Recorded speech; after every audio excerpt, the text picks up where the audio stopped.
Hello. Welcome to the Karis Penco monthly live stream, the month of March live stream. I'm Paul. I'll be your, I'm always the guide. Hopefully we can get some guest appearances on here. Starting a little bit early, tad bit early, waiting for people to show up, but I was just sitting here and figured might as well turn it on. Got everything else figured out. As always, I feel like I have to add the caveat that it's quite possible this live stream will devolve into utter carnage due to something with our video equipment that I still have been unable to identify the cause of the flickering weirdness that occurs. Like, it literally just happened on my screen. So if that happens and you see it, I apologize. If it's relatively intermittent and not very frequent, we'll forge ahead. If it gets to be too problematic where it's just causing chaos with the stream, then I'll probably kind of wrap things up and put a bow on it. But cruise director, I doubt it. Hopefully not. So hello, Bob, Brian, Lopan, Eric. This is a crazy world. I love when people have crazy, not crazy, but like interesting screen names that transfer from like my email address to, and then you log into Google or YouTube or whatever, and it transfers over, and it's like, oh, well, maybe you did that on purpose, but I know some people don't. Okay, guys, welcome in. It is March. Time is flying by. It feels like we just were here doing February, and already we are in March, getting ready for all kinds of craziness. So, boy, it seems like the time is just, I don't know. It seems like I just barely finished the last month's live stream. I'm already here doing this month's live stream. So, let's see. I apologize. I sound a little bit strange. I'm fighting something. Like, I don't know what's going on. I was in a bunch of doctor's appointments yesterday for, not for my health, like getting checked up to get my VA disability rating put through. And I just woke up today with like a sore throat and a weird head thing going on. Took a COVID test. No, it's not COVID, but it's really obnoxious. So I apologize if I clear my throat or anything. I'll try to cover up the microphone. Hello, Sean. But with that being said, I don't know how long this is going to be. Really, the only thing I kind of have to talk about, I'm trying to think if there's anything that I have to kind of show off. There's only a few major things. Like, most of this is going to be talking about the Decograph, giving you a status update on that. If you are one of those Decograph people, there's a whole bunch of people that have been emailing me about Decographs. The resin, the plastic Decographs. So this is kind of going to cover that because we have some stuff to show off, and Bill has some at the Baltimore show. The majority of this will kind of be on that side of things.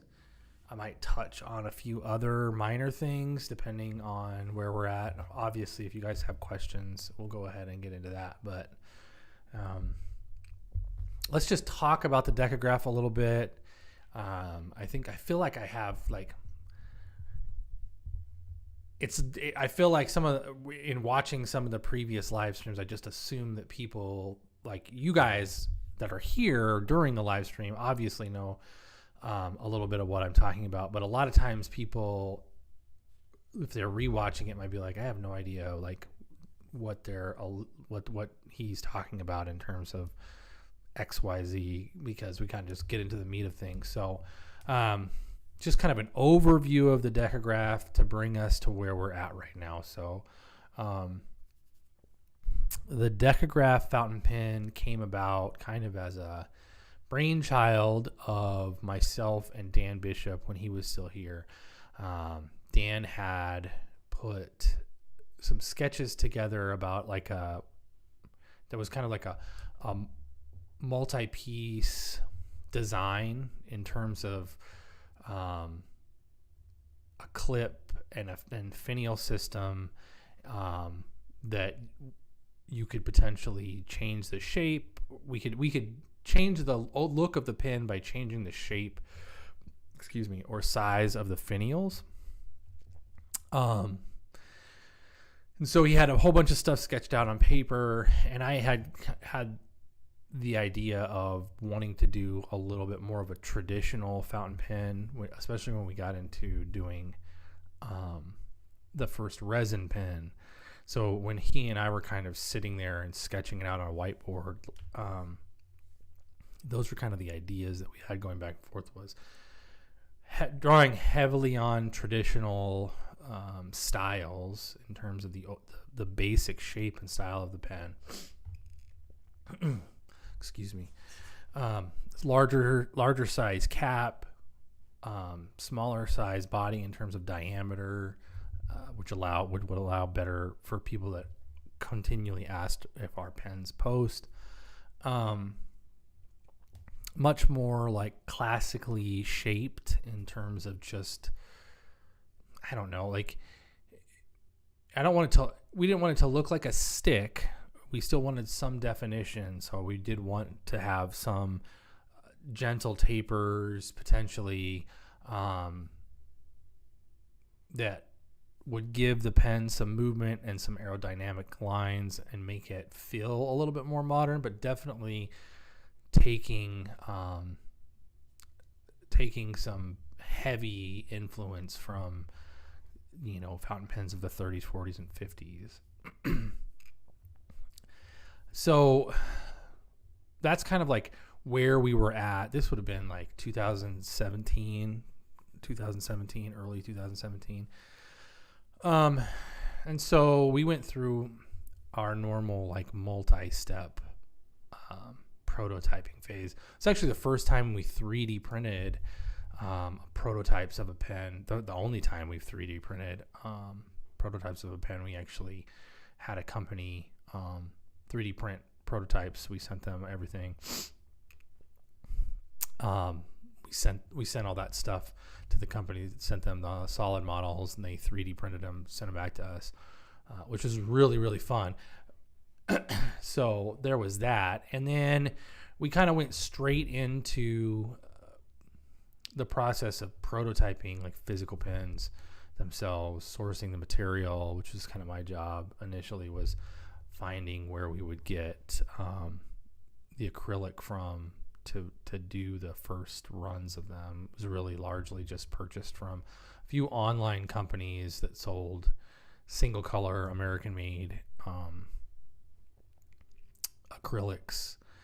And then we did buy like a batch of random meter length rods, I think, that we got from like Beartooth Woods, I think is the name of the online place that sells stuff. They do a lot of pen turners, small pen turners, and knife handle makers and duck call makers. Buy stuff from them. So we bought some of their stuff too, like 25 rods of just randomly colored stuff, because we knew we were just going to burn through a whole bunch of it. The prototyping process it's always kind of a crapshoot when you do with metal, but doing it on plastic, it was going to be even more of a process. So it kind of came down to just like anything, just trial and error. Bill has obviously, it's not like this is the first time that Bill had ever machined any types of plastics, acrylics, or polycarbonates or anything like that. But a lot of the stuff that we've done in the past where that's concerned has been milling work. And so when you're doing a lathe type process, you're making a pen, it's in a lathe, it's on, especially a multi-axis lathe, that you're largely trying to use all of the CNC functionality on. It doesn't always work. So there was a long process of prototyping stuff. I have boxes and boxes of prototype pens up in storage of like prototype vertexes that we did that just weren't right, that are non-functional, or we ended up changing the finials and the way that they attached, and so those are like basically no longer, like, you can't put them together with a clip or finials and stuff like that because they were never meant to be turned into functional pens. It was just like we were figuring out how to machine these pens out of resin. But eventually we went ahead and released the first couple small batch releases of the Decograph. We had some gray ones where you were able to select different grip section colors. And then went into the first special release pens that were made out of some resin that we got from, I don't know if we got it from Turner's Workshop or someplace else, but it was kind of a little bit of a larger batch, maybe like 40 or 50 pens.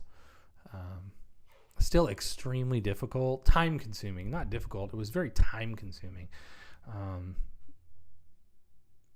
The process of machining all of that material off in coolant with, chip control and conveyors, and without having an operator right there all the time, it's a totally different process than machining metal. So it's not nearly as automated. You have to be checking it frequently, otherwise bad stuff can happen. So we got those first group of plastic pens through, and then we just kind of continued to refine the process. So there is a whole bunch of, I wouldn't even call them V1 pens, but they're legitimately like, we assumed that they were going to be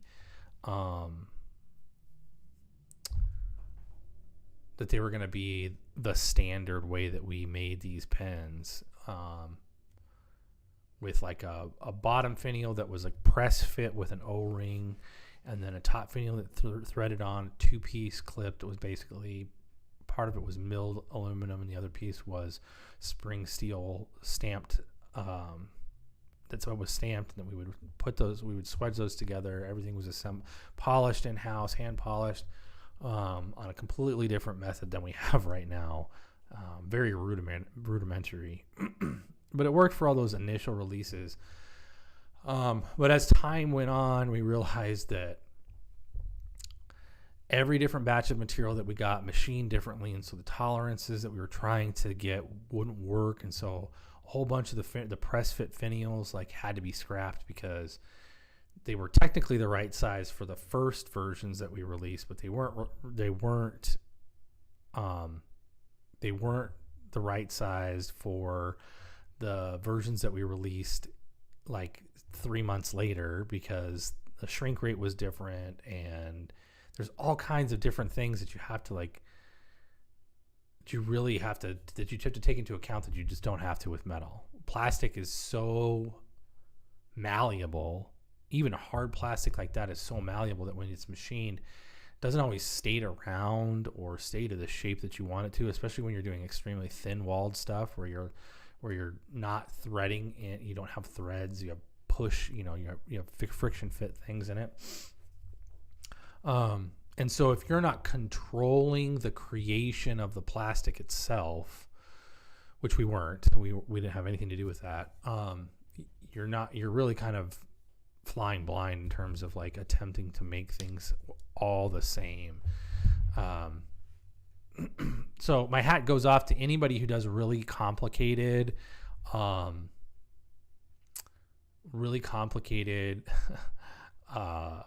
resin machining on pens that have a lot of that feature a lot of pieces like that, or that you have to put together to make them all fit, and trying to kind of productionize that stuff, because it's not a very easy process at all. As time has gone on, we've found more and more variants, and every single different form of plastic from all different manufacturers. So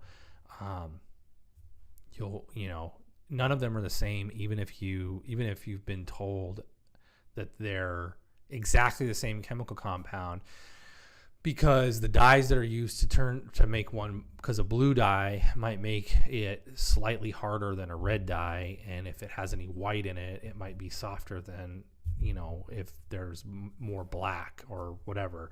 The opacity, the change in opacity versus translucency or transparency can completely change the way that it machines too. So there's a lot of different factors that have to be taken into account when you're machining something that's relatively delicate and not very robust in terms of a production standpoint. So it was just the learning curve was a lot more dramatic than we had expected it to be.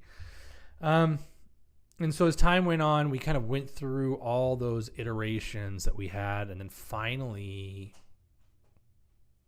right at the end of the last manufacturing runs that we did on the plastic Decographs, we expanded to do white and black Delrin.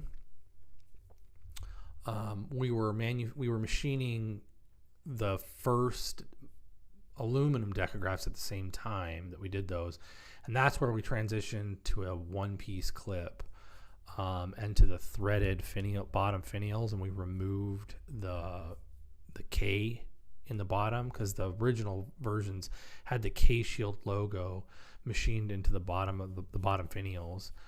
Because we were press fit, we got a lot of feedback. Actually, the first versions had that machined into the bottom, but they were threaded, and people lost their minds because the K logo on the bottom didn't line up with the nib or the clip. So then we press fit the finials so that you could rotate them so that the K would be however you wanted to be the K shield. And then when we switched back to a threaded bottom finial, we removed the K shield altogether, just because it would cause us. We would need to invest massive time in terms of machining time, which would dramatically increase the cost of the pen if we were to make everything clocked. There's a reason why pen manufacturers like Visconti and any pen manufacturer that makes an odd shaped pen where the shapes on the body and the cap match up, whether it's a spiral shape or a hexagon or anything like that. If you do any of that stuff in production, you have to clock all that with the machines, which is absolutely doable. But to do it consistently, where that each body, it matches with each cap, you're making multi-piece pens, and they're taking a long time to manufacture, and likely they need to have they need to be tested at every step of the manufacturing to make sure that the pieces align every time. So somebody's touching them multiple times. So your cost of manufacturing is dramatically increased. So when you see pens that are weirdly shaped and it's they're $600 or $700, even if they're made out of relatively simple materials, excuse me, a lot of that money is in the name brand, but a huge chunk of that money is definitely invested in the time and manpower that goes into those. So we knew we wanted to keep the price of the pen. Well, we've gotten a ton of flack for the price being $160, which was basically the market price of a mass-produced, machined plastic pen at the time. We didn't set that market price. All of the other manufacturers had priced their pens that made large batches of pens that we could, in the United States, were pricing their pens at that point. But we wanted to keep the pens price between $130 and $160, somewhere in there for the plastic ones. So we kind of went back to the drawing board, made things a little bit easier for us to make, so we can manufacture them a lot faster and keep the waste rate as low as possible. Because that's the other thing, is like you have to factor in how many of them you break during manufacturing. And then, really, like, we finished that batch. We did like 2,500 aluminum decographs, like 500 or 600 Delrin decographs, and then 500 or 600 of the black and the green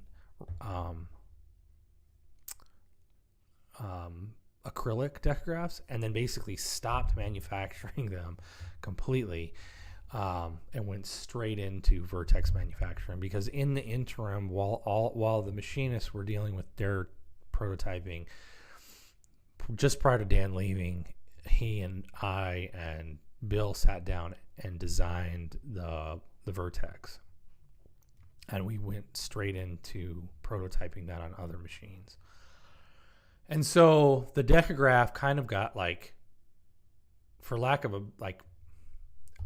and because the Vertex was so hugely popular almost immediately, the Decograph kind of, like, got put on a back burner. Like, not because it wasn't, a good pen. It's a great pen, and there's a ton of people that love the Decograph. So it just kind of, it's not that we had a better idea with the Vertex. It was just, I think at the time, the Vertex was something that was different on the market, even though it was similar to some pocket pens that were styled similarly. It was a lot of the O-rings and the way that they capped, and the ease of use and functionality and the different stuff that we could do relatively easily, because it was just 3 parts. Made it a lot more viable as a product, like, right off the bat. I think there was a lot more people that it, even without a clip, surprisingly enough, it spoke to a lot more people initially. And I think we did a big disservice to the Decograph and leaving it basically the last production Decographs were resin Decographs were machined in 2018. So coming back to the resin Decographs now was kind of a big thing, especially now that we have Zoe making Decographs, or making our own resins in molds, and basically doing that, and creating small batches of different colors, or larger batches that we do somewhat productionized for the Vertex. And so we basically kind of sat down, and we've been working on the Decograph molds and the resin for that since late 2022. I think she started messing with those sometime in early November. And it's taken us this long to have viable products, because we had so much front loaded of the Vertex stuff that we needed to get done.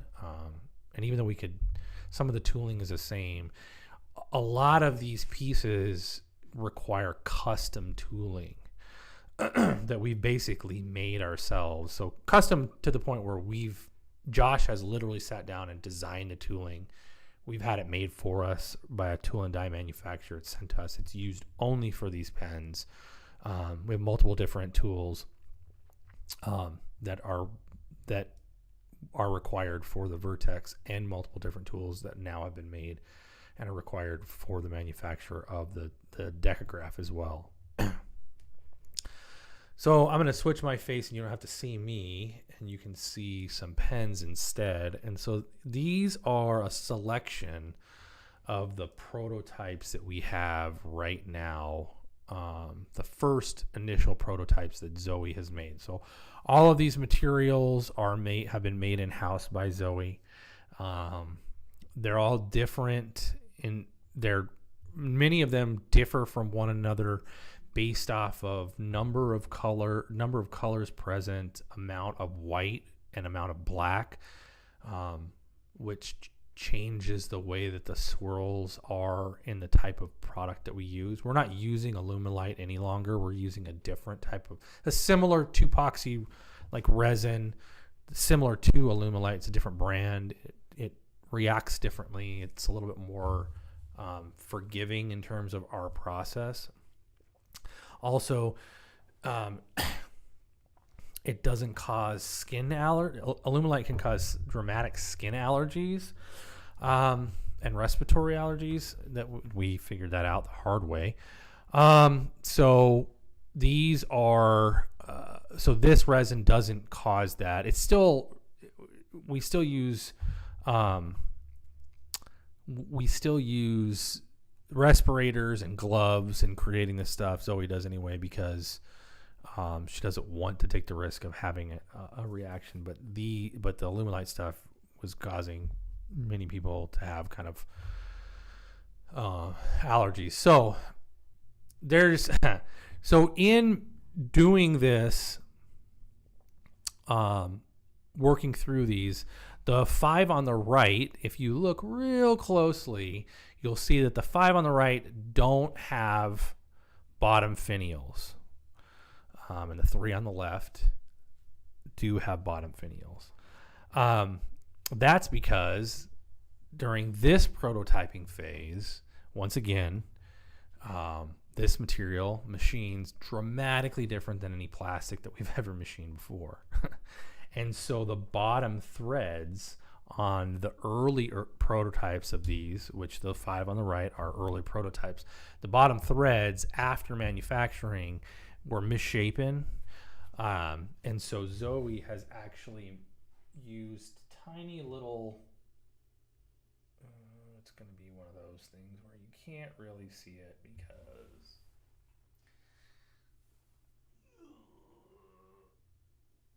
it's going to be difficult to see, but she's basically made little caps that have like this one has like a little piece of like pink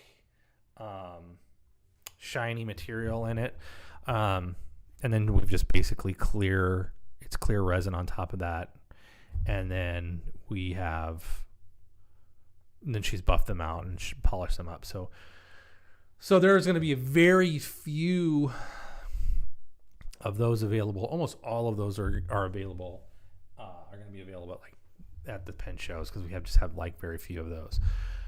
The 3 on the right, yeah, they're like clear acrylic buttons, but they're basically just buttons that are made out of the epoxy that she makes. So, and then 3 on the right are more of like the standardized colors. Not standardized colors. These are just colors that she was mixing. She just wanted to try a few different things. The red, white. So this one has gold flake in it. These two have some of the mica. This one has a little bit of mica. This is like basically all there's no mica in this one. This has some gold mica in it. There's some gold. It's really hard to see. The reason I use brass in this is because there's a gold vein kind of going through this pen. So the brass looks really nice with this. This one also has some gold highlights in it. And then this is another one where she hasn't used any real micas in it. It's more of a completely, it's not matte because we didn't finish it matte, but it's not it's not like the material itself isn't very shiny. So we're gonna be basically, her and I have kind of come up with some initial colors that we're going to test out over the next couple weeks in terms of like getting some larger batches together, something in the higher numbers, 30, 50, 75, something like that, of the different colors, depending on how we can get each one like nailed down in terms of what looks good. And then we're going to expand basically and try some new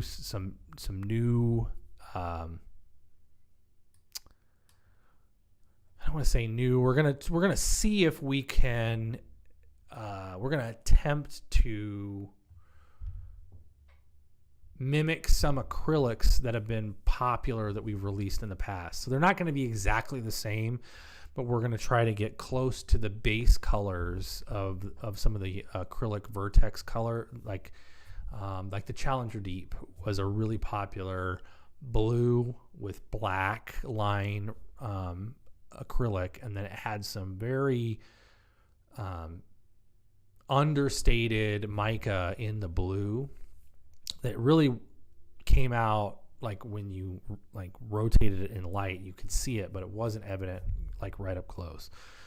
So we're going to look at, her and I are going to take some of the more popular vertex colors that we can't get that material any longer, and we're going to try to replicate something similar in terms of the base color and then the colors and micas that are in them to kind of get a similar style of look for the decagraphs. We'll be discontinuing the Decograph tube going forward for resin decagraphs. Decagraphs will ship in vertex boxes, so it will no longer be a vertex box. It's just going to be a pen box, a machine pen box. Lids will be done for decagraphs like they've been done with artwork largely from Ishmael. I don't think he's in the chat right now, but he already knows that. He's already started making some for the pen shows. In fact, there is a Decograph, like a prototype Decograph lid that is at the Baltimore show, that's specific to all of the prototypes that Bill has at that show. Brian, so to address that question, the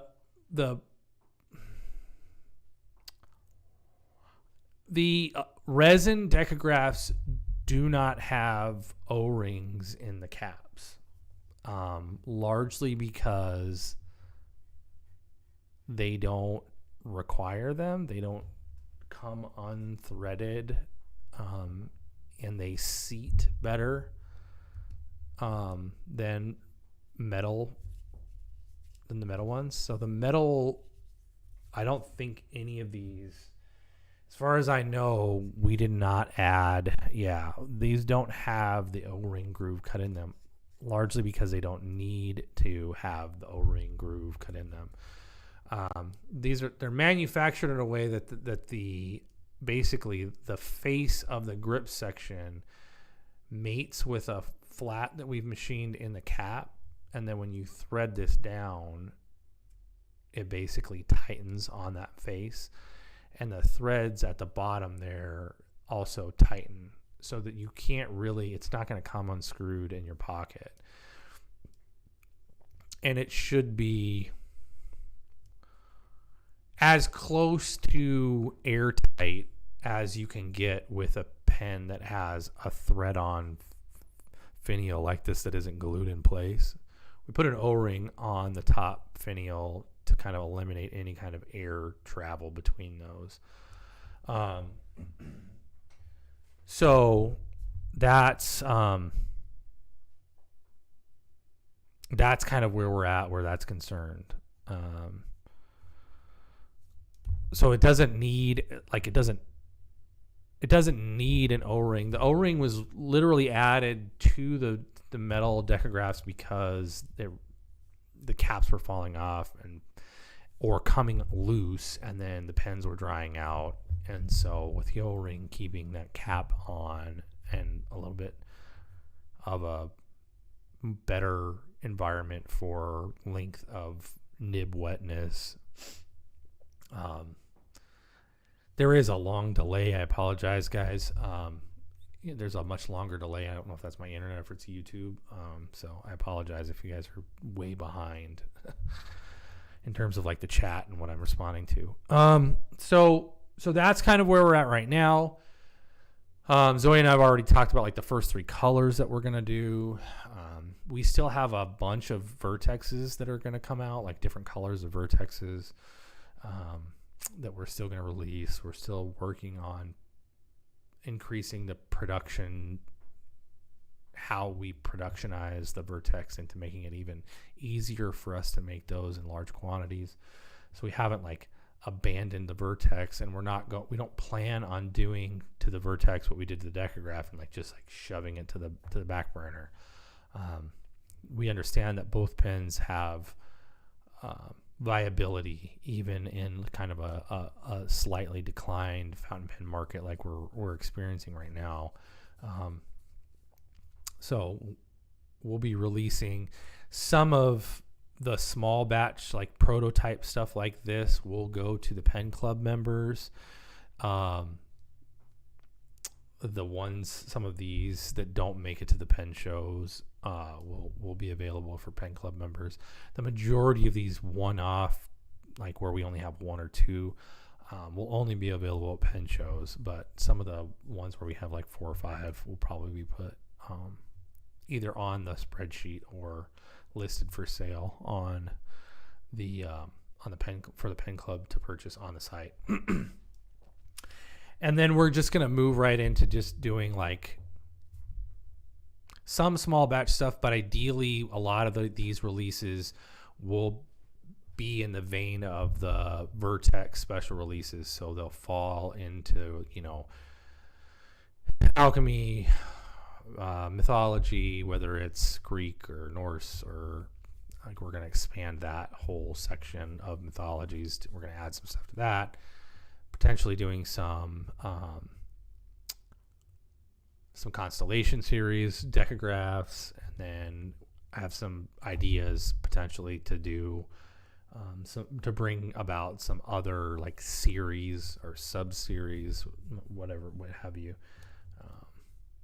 So we'll see. It's basically kind of in my brain, and I just got to figure out how to do it all and partner with Zoe and then with Ish about getting all of it done the right way. And that's kind of where we're at. So I would think the last time I checked with Bill, hopefully we can have the first couple like smaller runs, like 30 batches of like 30-ish pens available at the end of April, and then or the end of March, sometime late March, early April, and then kind of move into the larger batch stuff. We do hope to bring back the Delrin, both black and white Delrin decagraphs, and then also to do some Ultem decagraphs. So fingers crossed that we can do that relatively quickly too. I know how popular Ultem is with a bunch of people. So, yeah, I'll keep adding photos to the spreadsheet.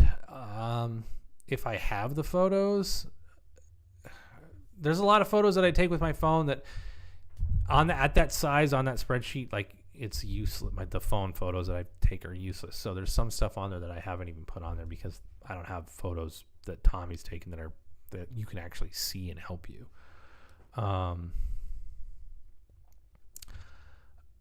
That being said, there is a question back further about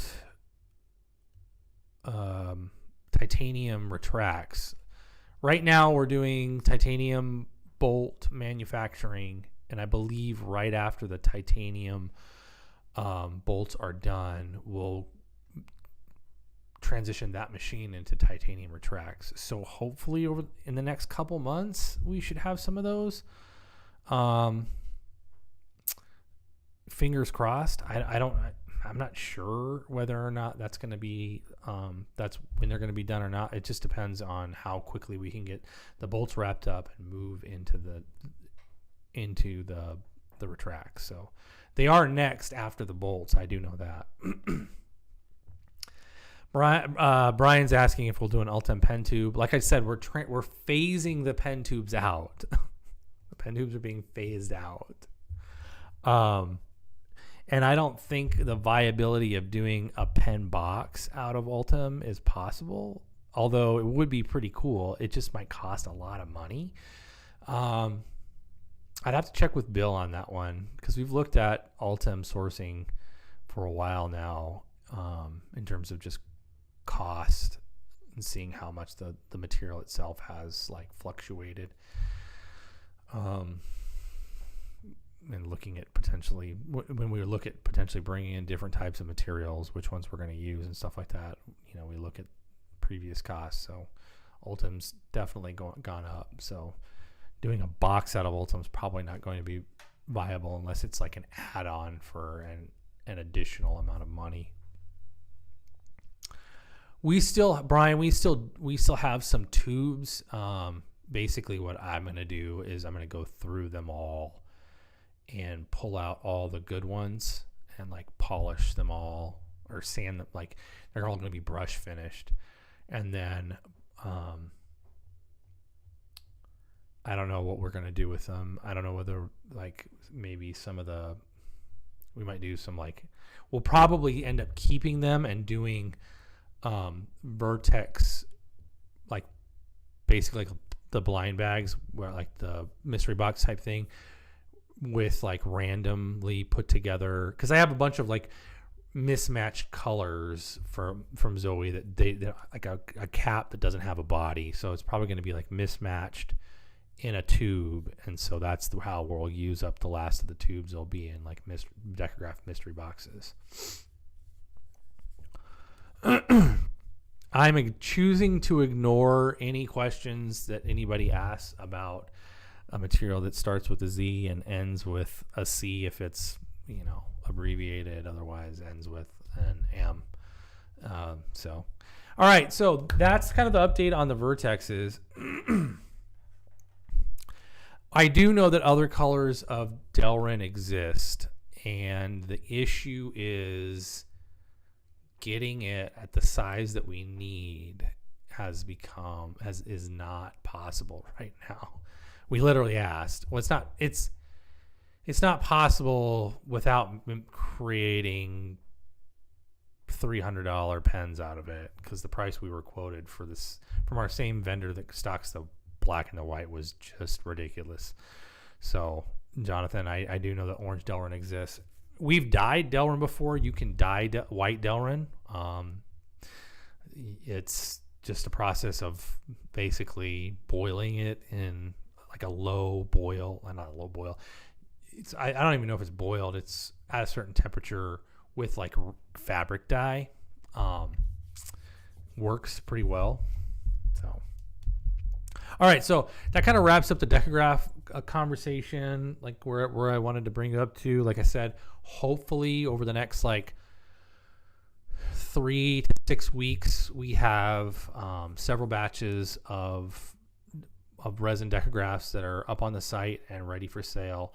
We'll obviously be doing some Pen Club exclusive Decographs, whether those are just some of the prototypes or definitely doing like an actual curated Pen Club Decograph. That's definitely like one of the first things that I want to do. I just have to figure out which ones I want to do, like what color kind of theme that I want to do for that one. So that should be within the first couple months, and then we'll go from there.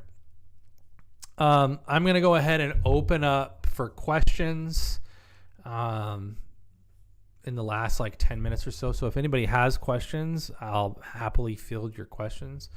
And otherwise, once we're wrapped up, that's kind of all I've got to go over today. So let's talk bolts. What do you want to know about the bolt, Ian? I feel like I've talked about the bolt until we've talked about it to death. So not sure what questions have yet to be answered about the bolts. Ball's in your court.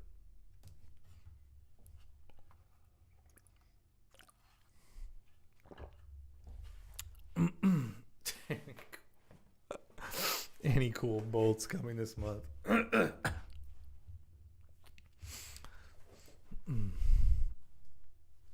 I don't actually oh,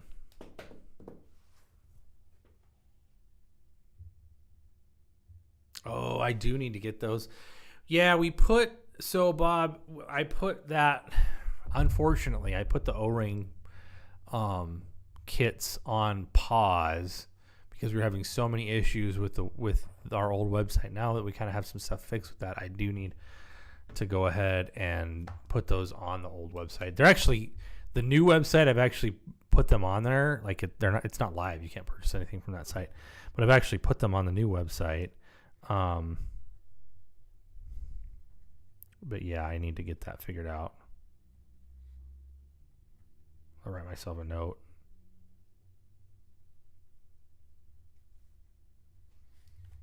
Figure that out next week.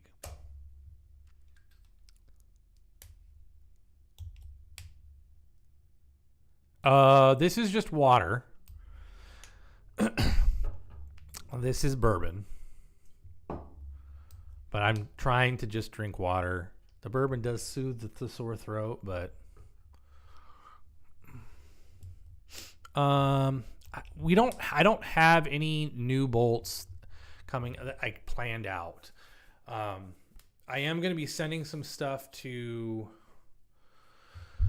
I'm going to be sending some aluminum vertexes for Cerakote. I'll probably throw some bolts in there too to do a couple different colors of the Cerakote bolts. I'm probably going to send some more Knox bolts out because we didn't have very many of those and they sold out relatively quickly. So those, but I don't have anything planned out right now. We're down to just one anodizer, and so like doing anything special, like I'm almost exhausted all of the colors that we've done in terms of anodized stuff with the current anodizer. I guess I could start messing with like color combinations, especially now that we have clips and knobs that I could get done separately. So there is a potential for me to release a couple different bolts, especially with the milled clips coming up, kind of like we've done with those two frag EDKs that we did, the satin blue and the satin green with the milled clips. So I'm contemplating that as being an option with like a series of bolts, the same thing, whether it's frag or actually it would have to be frag or dragon skin because I don't have anything else right now. So that might be coming soon, but I haven't prepped any of it to send out. So a pocket fountain K. Oh my God. I'm not sure how we accomplish that and get people on board with it. Jay, don't take that as like me being mad or like at you, but like, so we released the Fountain K and the Render K minis, and I don't know, people just didn't really, it wasn't a hit. That pen wasn't a hit. And so I'm not sure how we would accomplish that. How we would accomplish that task. Just because people get really, really particular when you shorten a pin down that small that has a cap. They want the cap to post without changing the architecture of the Fountain K. It's not going to post. And at that point, we might as well design a new pen that's just a short pen, and not the Fountain K. So I've given a lot of thought to something like that. I just haven't been able to figure it out. So it's possible. I don't know whether or not we'll go ahead and like see that through, but you never know. Like it's one of those things where the reactor pens were supposed to be that. Instead of doing a Fountain K, the Reactor K, the shorter versions, the Galaxy and the Starliner, were supposed to basically be that pocket fountain pen and pocket rollerball with a cap. And at this point in time, I have no idea if we'll ever go back to making those pens or not. It would have to be cartridge only. Yeah, there's no way to make a pocket pen that uses... There's no way to make a traditional pocket pen like that's that small, like that people think of as a pocket pen, that uses a standard piston converter. So it would have to be a cartridge pen. Let's see. What else is on my missed? Adam asks about titanium EDKs with frag or dragon skin grips. That's definitely on the menu the next time we machine EDKs out of titanium. We'll do some either dragon skin or frag, unless maybe both, but probably just one or the other. Because those have to be done on a different machine. Basically, those have to get them nice on that titanium. We basically have to machine them on. We have to mill them after they've come off the lathe. Nope, we don't have any plans. So this crazy world asks any plans to design a clip for the aluminum vertex. We do not have any plans to add a clip to the vertex ever. I believe the number is now 4 times that we have 3D modeled a clip for the vertex. And no matter the design, whether it's a temporary clip that like snaps on or attaches in a way that it can come off, not like come off easily, but can be removed, or a permanent, semi-permanent, whatever, that kind of is affixed somehow in the upper portion where there's more material. It changes the look and shape and design of the pen to the point where it doesn't fit. It would be more likely that we would take this design, change the dimensions, the external looks of this slightly, and then slightly change the top as well, and do something that works on the same architecture in terms of like how it caps in the grip section, but change the cap and the body to accommodate for a clipped version. But it would be a completely different pen at that point in time. Adding a clip to that, it just changes it so much that it doesn't look right, it doesn't feel right, and so it's one of those things where we've done this with a couple different products where it's like we added something later on that just changed it and was like that was wrong, and so we immediately deleted it. So it didn't even get that far. Titanium, the hammered bolts, yeah, we'll probably do some more of those, or like the ones that Zoe does, the etched ones.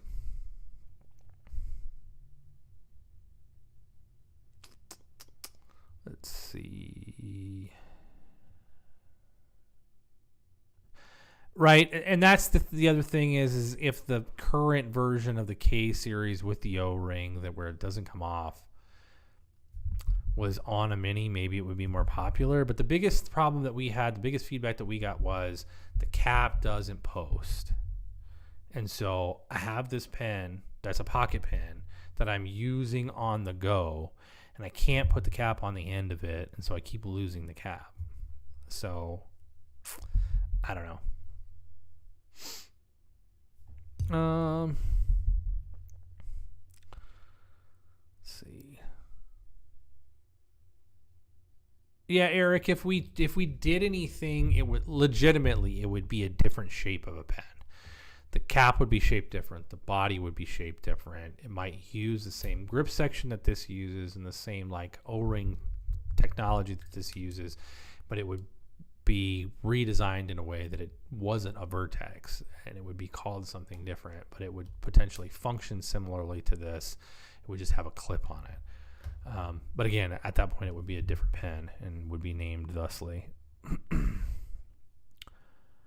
Thoughts on a wood or micarta, Vertex, or Decograph? I don't know that we'll ever work with either of those two materials, stabilized wood or micarta. We've worked with micarta in the past. It's highly problematic. In fact, I have hundreds and hundreds of micarta bar stock K series bodies back there, and they're all scrapped because machining threads on micarta is next to impossible, and they all have cracks in them, so they're useless. They cannot be used. We've tried filling them with resin. The only thing that we could do would be to cut off the threads and then have an adapter that had metal threads that goes into it, which would basically, I think it would also likely make the pen non-functional because it would be too small to hold a refill. So I don't think that we'll do any micarta stuff or any wood stuff anytime soon.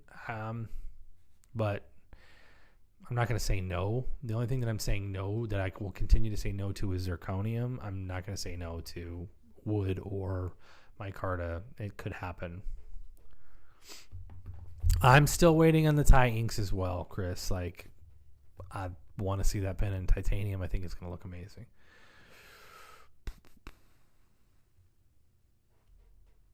Brian, yes. So the mini wood. So yes, there is just enough meat on the back of the mini to add threads, but it looks hideous.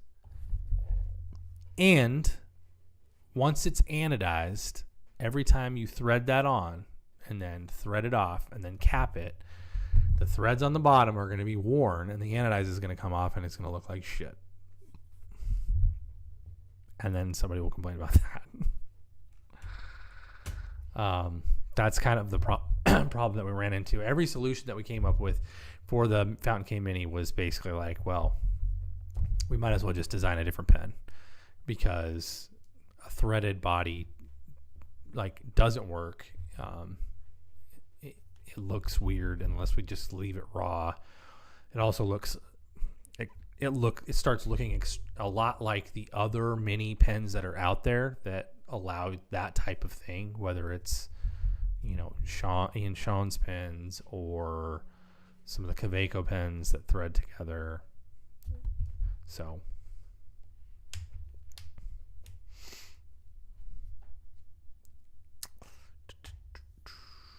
let's see.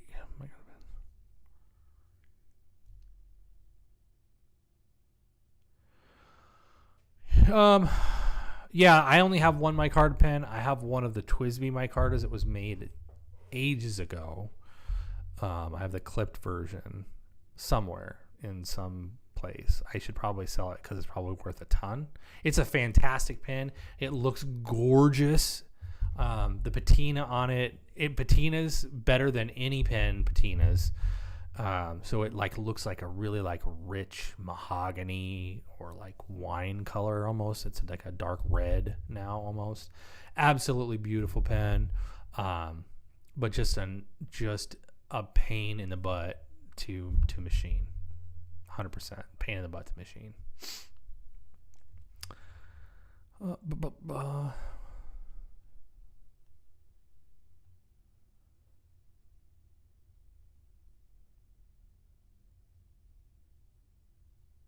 More people about the Thai inks.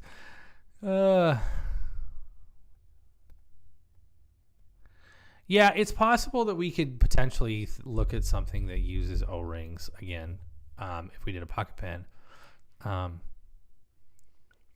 I honestly think that if we did a pocket pen, I would attempt to just bring back the Galaxy and the Starliner, and just roll with those.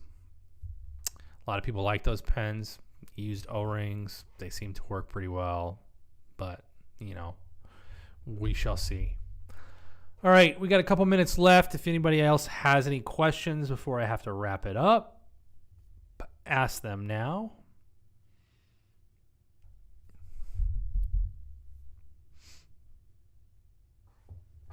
Yeah, the plan is to so we've sourced titanium clips for the ink in the past, and I think we're going to,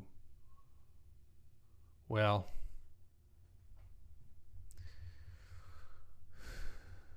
Yes. Short answer is yes. We'll likely try to use titanium clips for the titanium inks. I won't get into any other details because I don't really have the answer. I don't know where we're at in terms of ink clips at this point in time. There might be some changes coming just because of issues we have with sourcing material for the ink clips specifically. All right. If there are no more questions, I'm going to bid you adieu. My daughter and her boyfriend are in town tonight, and we're going to get together with some mutual friends for dinner here in like a little bit. So that's my plan. We're going to have hot pot tonight, which I'm looking forward to quite a bit. I'm hoping that nice hot pot can get rid of my sore throat. You can't really tell the difference on the tie clips, but if we did titanium anodized inks, we could anodize the clips too. So, they would kind of look a little cool like that. But if that's it, guys, we're going to wrap her up. We're going to wrap it up. We're going to shut it down. You guys have a wonderful weekend. Stay tuned. Come back next time. If you have any questions, like always, you can email us or DM, send us a message on any of our social media platforms. Make sure that you're following our YouTube channel so that you can get updates. Click the bell to make it ding when we go live. That way you don't miss it. Because a lot of people are like, oh my gosh, I didn't even know. That's the easiest way to do it. And subscribe to our newsletter because I try to give everybody a couple days heads up on when these are scheduled. Usually our live streams are the second Friday of the month, although next month it might be on a different day just because I think there's a conflict. Other than that, have a wonderful weekend. Thank you so much for being here. I love you guys. I'll talk to you soon.